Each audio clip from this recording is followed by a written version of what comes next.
Nabi memberikan 3 amalan utama. Saya akan bacakan dengan cepat 3 amalan utama yang dikuatkan oleh beliau kepada para sahabat sebelum tiba Ramadan, dan sampai sekarang menjadi kurikulum Ramadan Nabi. Jadi kalau ibu bapak ingin mengeluarkan kurikulum Ramadan Nabi, nanti bikin agenda saat Ramadan, ya, supaya nggak pusing nanti. Kalau masuk hari pertama apa yang dikerjakan, hari kedua apa yang dikerjakan, subuh apa, siang apa, sore apa. Cuman nanti saya berikan 3 yang pokok ini. Ada 3. 1, meningkatkan sholat. Saya ulang ya, meningkatkan apa? Sholat. Kalau meningkat secara singkatnya berarti bertambah dari yang sekedar fardu, tambah dengan apa? Sunnah. Maka dari sekarang keluarkan semua jenis sholat-sholat sunnah. Keluarkan dari sekarang apa saja, siang dan malamnya. Yang rawatib ada berapa rawatib? Rawatib 12. Ya, rawatib itu yang melekat dengan sholat fardu dan menentukan untuk memperbaiki sholat fardu. Menambah. Jadi kalau kurang khusyuk ditambah dengan sunnahnya disebut rawatib. Bisa sebelum, bisa setelah sholat fardu. Ada 12 dari hadis Nabi sallallahu alaihi wasallam. Man shalla isnatai asyrata raka'atan, siapa yang sholat 12 rakaat fi yaumin wa lailatin, yang mengiringi sholat fardu siang dan malam, ya, bunyalahu bihinna baitun fil jannah, maka akan dibangunkan baginya satu rumah di surga kalau konsisten menunaikan 12 itu sampai meninggal dunia. Sahabat yang mendengar itu mengatakan kompak semuanya, sejak mendengar hadis itu kami usahakan istiqomah sampai meninggal tidak meninggalkannya. 12 itu 2 sebelum subuh, cepat. 4 sebelum zuhur, 2 setelah zuhur, 2 setelah maghrib, 2 setelah isya. 2 rakaat sebelum subuh, 4 rakaat sebelum zuhur. Kalau nggak bisa 4 rakaat karena terbatas waktunya, boleh 2 rakaat khusus untuk sebelum zuhur. Kalau nggak bisa 4, boleh berapa? 2. Dalilnya hadis Ibnu Umar radhiyallahu taala anhuma. Kata beliau, hafidtu asyra rakaatin, saya hafal 10 rakaat dari Nabi sallallahu alaihi wasallam salat sunnah. Maka menyebutkan sebelum zuhur 2 rakaat. Baik, jadi 12 ya. 2 sebelum subuh, 4 sebelum zuhur, 2 setelah zuhur, 2 setelah maghrib, 2 setelah isya. Ini yang disebut dengan rawatib. Jamak dari kata ratib. Di luar ini mutlak. Mutlak ini ada yang berdampingan dengan salat fardu, ada yang terpisah. Contoh yang berdampingan, 4 rakaat sebelum asar. 4 rakaat ini bukan disebut rawatib, tapi salat mutlak. Cuma waktunya berdampingan dengan salat fardu. Jadi dia nggak memengaruhi sholat fardu, cuma punya keutamaan sendiri. Apa keutamaannya? Hadis Ibnu Umar radhiyallahu taala anhuma, ketika beliau menyampaikan qala Nabi sallallahu alaihi wasallam, rahimallahu ra'an shalla qabla al-'asri arba'an. Allah akan menambahkan rahmat pada orang yang terbiasa sholat 4 rakaat sunnah sebelum sholat asar. Jelas ya? Baik. Kemudian apalagi setelah itu? Sholat di antara 2 adzan dan 2 adzan ini, adzan dan iqamah. Ya, di antara adzan dan iqamah. Tahiyatul masjid. Apalagi misalnya salat duha. Duha dibagi 3. Awal duha itu kurang lebih 1,5 jam setelah salat subuh. Subuh sekarang misal 4:30, maka jam 6 muncul awal duha. Namanya syuruk. Saya ulang, salat apa namanya? Syuruk itu salat awal duha. Jumlah rakaatnya 2 rakaat. Man sallal ghadata fil jama'ati thumma yaqudu yadhkurullah subhanahu wa ta'ala fa yusalli rak'ataini fakana alaihi ka ajri umratin wa hajjin, ya ka ajri ummatin wa hajjin tamatan. Siapa yang salat subuh 2 rakaat dengan berjamaah, ya, dan umumnya kalau berjamaah bisa ke masjid di masjid. Kalau tak mampu ke masjid, tunaikan di rumahnya. Setelah itu tidak beranjak dulu, dia duduk untuk berzikir kepada Allah. Zikir itu bisa baca Quran. Quran surah 15 ayat 9 itu Quran disebut dengan zikir. Quran surah 54 ayat 17, 22, 32, 40 itu Quran disebut dengan zikir. Bisa baca Quran, bisa berdoa. Doa disebut dengan zikir. Quran surah ke-7 ayat 205. Ya.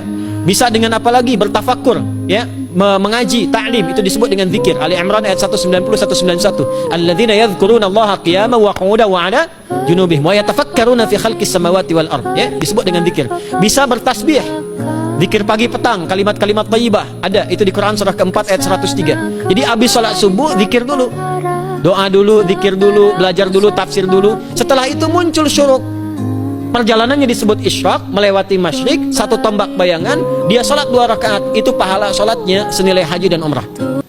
Sempurna. Bukan sudah haji, bukan. Mau kemana? Ibu mau haji dulu? Tidak. Ya, hajinya nanti bulan Dzulhijjah. Tapi senilai haji dan umrah itu 2 rakaat. Awal duha disebut apa? Syuruk. Pertengahan duha sekitar jam 9 jam 10. Jumlahnya 2 sampai 4 rakaat. Ya, 2 sampai 4 rakaat. Apa fungsinya? Satu, mengganti seluruh zikir yang ada dalam tubuh kita. Mata berzikir, telinga berzikir, lisan berzikir, bisa diganti dengan 2 rakaat duha. Itu waktunya pertengahan duha, kurang lebih dari jam 8, 9, 10 lah, kurang lebih 3 jam itu ya. Yang kedua, bisa menghambat atau menghentikan, menahan satu musibah umum. Misal ada kebanjiran nih atau macet nih, orang-orang kena macet. Bapak yang biasa sholat duha pertengahan itu tiba-tiba ditolong oleh Allah, dibebaskan. Tiba-tiba ada orang datang, Pak lewat sini, di sana macet, atau dibimbing ada kontraflow. Itu manfaatnya duha tuh, yang pertengahan. Yang terakhir adalah akhir duha, sekitar jam 10 sampai jam 11 menjelang ke zuhur ya. Akhir duha itu jumlahnya dari 2 bisa 4 sampai 8 rakaat. Di antara manfaatnya bisa mempermudah datangnya rizki dengan izin Allah Subhanahu wa taala ketika ikhtiar. Itu duha. Nanti ke malamnya silahkan tahajud, tingkatkan tarawihnya sampai ditutup dengan witir. Itu salat. 2 yang terakhir saya cepat. 2 yang terakhir adalah banyak berinteraksi dengan Al-Quran. Ada 3 caranya. 1, banyak membaca. Itu namanya qiraah. Silahkan Bapak Ibu siapkan dari sekarang. Targetnya khatam misalnya 1 kali berapa juz? 30 juz. Kalau mau gampang bagi 30, berarti 1 hari berapa? 1 juz. Paling gampang lagi, supaya nggak capek ngajinya, supaya nggak capek, bagi 1 juz 5 waktu sholat. Contoh, juz pertama itu Al-Baqarah plus Al-Fatihah. Al-Fatihah saya nggak hitung lah karena sudah hafal ya. Al-Baqarah itu 141 ayat, juz pertama. Bagi 5, 28. Jadi setiap ketemu waktu sholat, bagi 2 lagi. 28 bagi 2 berapa? 14. Sebelum sholat baca 14 ayat, setelah sholat baca 14 ayat. Itu 14 ayat tuh paling-paling nggak nyampe 5 menit Bu Pak. Kalau investasi 10 menit setiap waktu sholat, bagi 2 kita baca 14 ayat, itu insya Allah selesai Ramadan khatam Quran. Itu udah rumus ya. Tidak cukup dengan amin, siapkan dari sekarang, siapkan.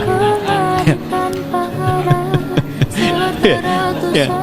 Kemudian mengkaji, kajian, tilawah. Itu tilawah itu di hadis Muslim pahalanya banyak. Ya, majtama' qaumun fi baitin min buyutillahi. Ya, kita ngajinya Quran hadis ya, biar ya, lebih kuat dalilnya. Majtama' qaumun fi baitin min buyutillahi yatluna kitaballahi wa yatadarasuna fi ma bainahum. Ya, siapa yang bisa tilawah Quran, ngaji, tafsir, keluarkan misalnya untuk Ramadan 10 hari saya pengen tahu Al-Fatihah. Itu ketika dilakukan punya 4 keutamaan. 1, ghasyiyatuhum rahmah. Selama ngaji rahmat Allah dibentangkan. Kalau pengen doa cepat dikabulkan, kalau istighfar diampuni. Yang kedua, awas ini nazalat alaihimus sakinah, diberikan ketenangan dalam jiwa. Bapak Ibu pengen di rumah tangga nyari sakinah, isi dengan Quran di rumah. Amalan terakhir infak. Ya, hadisnya dari Ibnu Abbas, Ibnu Abbas radhiyallahu taala anhuma, qala, ya, beliau mengatakan kana Nabi sallallahu alaihi wasallam ajwadan nas wa ajwadu ma yakunu fi Ramadan. Adalah Nabi sallallahu alaihi wasallam itu orang yang sangat luar biasa dermawan dan lembut. Dan bertambah dermawan lagi ketika tiba Ramadan. Apa yang dilakukan Nabi? Mensupport sahabat, siapapun yang punya anggaran untuk infak, disiapkan sebelum Ramadan. Jangan berpikir banyak Bu, yang penting ada anggaran. 30.000 nggak ada masalah. Setiap hari 1.000, tidak harus uang, makanan. Pernah dengar hadis ini nggak? Siapa yang memfasilitasi bukaan orang puasa walaupun dengan sebiji kurma dan sehirup air, maka dia mendapatkan pahala seperti orang puasa itu tanpa dikurangi sedikit pun. Ada? Hadisnya sahih di At-Tirmidzi. Tapi bukan berarti nyanyi kurma ke Tanah Abang setiap hari 1. Terus minumnya 1 sedotan aja ganti-ganti. Tidak. Ya, maksudnya apa? Yang paling minimal kita bisa keluarkan. Itu pahalanya 700 kali lipat dikali 10. Paling standar. 700 kali itu standar biasa di hari ini. Dalilnya Al-Baqarah ayat 261 yang dibacakan Adinda tadi kita itu. Ramadan kali 10 lagi. Maka dari itu disiapkan dari sekarang untuk infak. Kalau kami di desa itu, ibu saya selalu kalau Ramadan itu RT-nya setiap rumah. Ini untuk bukaan hari ini rumah A, rumah B, rumah C. Bukaan besok rumah A, rumah B, rumah C. Boleh tuh di PWM Pak dipraktikkan.